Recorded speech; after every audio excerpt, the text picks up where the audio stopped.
That'll do it.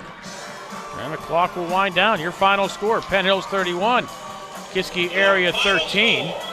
Penn Hills moves to 1-0 in the conference. Kiski falls to 0-1. The Penn Hills School District would like to thank you for attending tonight's senior game.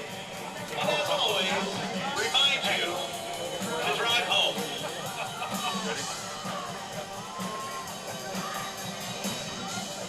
Safely.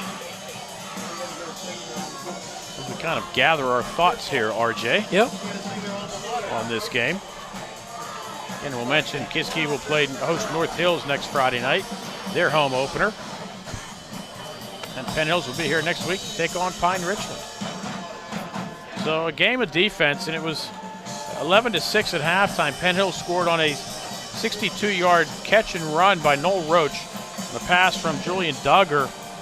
Indians were up 8-0, and the Kiski area Cavaliers, it didn't take them long to respond. Kenny Blake, 99 yards on the kickoff return. They tried for 2, and they failed. And it was 8-6, but it was a costly touchdown for the Cavaliers. Yes. Yeah, and on the return, whether it happened post-score or during the run, Blake rolled his left ankle, and out for the rest of the game with an ankle sprain. Indians were able to tap 3 on before halftime. They led 11-6. Came out on an impressive drive to start half number 2, 66 yards in but 5 plays. Followed a 1-yard run. We'll give half of that touchdown to credit to Noel Roach, who pulled him into the end zone. And it was 18-6 at that point. Kiski made it close at 18-13. Johnson to Henley, a touchdown pass of 16 yards. But then Penn Hills answered on a long 60-yard touchdown drive. Duggar to Roach for 16. It was 24-13 Penn Hills. And then on the first play for Kiski after they had taken the kickoff at the 5-yard line, they're on 5, a 15-yard interception return by Derek Topek, which closed out the scoring.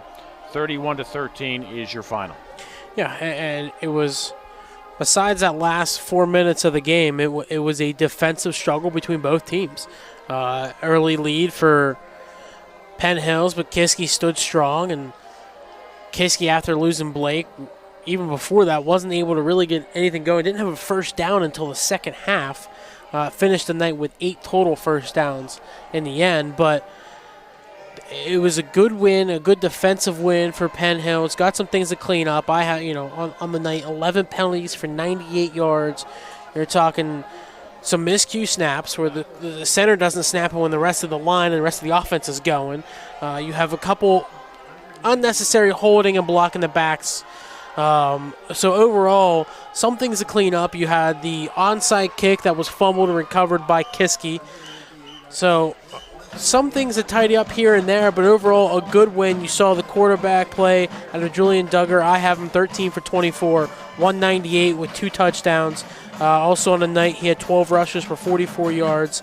Dante Pollard, big second half, finishes the night I have for 17 rushes, 130 yards, and a score.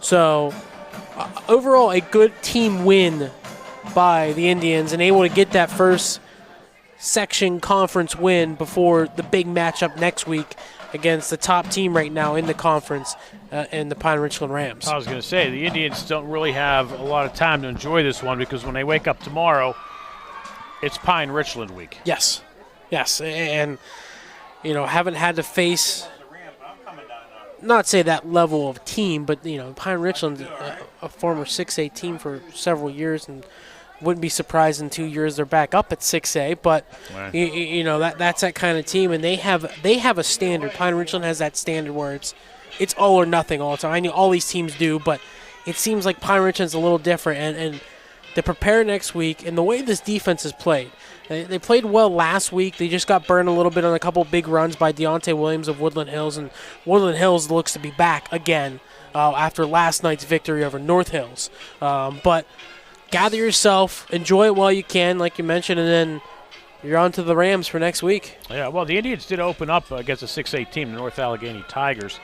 They kind of they were lost by a few touchdowns there, but really it was a game. It was a winnable game for the Indians, and really North Allegheny made pretty much, I think, like 3 big plays doing it. So I mean, it should be just a confidence builder for the Indians to know that maybe they could hang with the big boys. But, Pine Richland is still Pine Richland. Yeah, but and then the thing is, too, you still got to play the game. You never know what can happen. You might catch Pine Richland on an off night. You might come in with a bunch of energy and catch a few sucker punches on them and get up early, and you might be able to fight your way to a victory. So, as Herm Edwards says, you play to win the game. And, this Penn Hills team is going to come out ready to go next week against the Pine Richland Rams. You mentioned the Woodland Hills Wolverines. Great to see the Wolverines, our former Quad East foes, and yes. Our neighbors, doing well. We lost to them last week. The Indians did in a tough game, but the Wolverines are back. But also our neighbors over here to the east, they're dropped to 4A this year. The Plum Mustangs 3-0, knocked off the number 2 ranked Mars Fighting Planets last night, and the Stangs are for real. Yeah, the Stangs are for real. And you talk about that 4A, you're talking like Chartiers Valley and them, and you're looking at South Fayette losing a conference game. Yeah, South Fayette losing first. They've only lost 3 games in regular season play in the past 7 years, I believe, something like that. And then, don't forget, Aliquippa's in 4A this year, too. Yeah, so you got and McKeesport. Yeah, so you got to throw those teams in there. So a lot of good football in the area, and it's good to see. Yes. That's what you want to see in this area. You're traditionally used to that.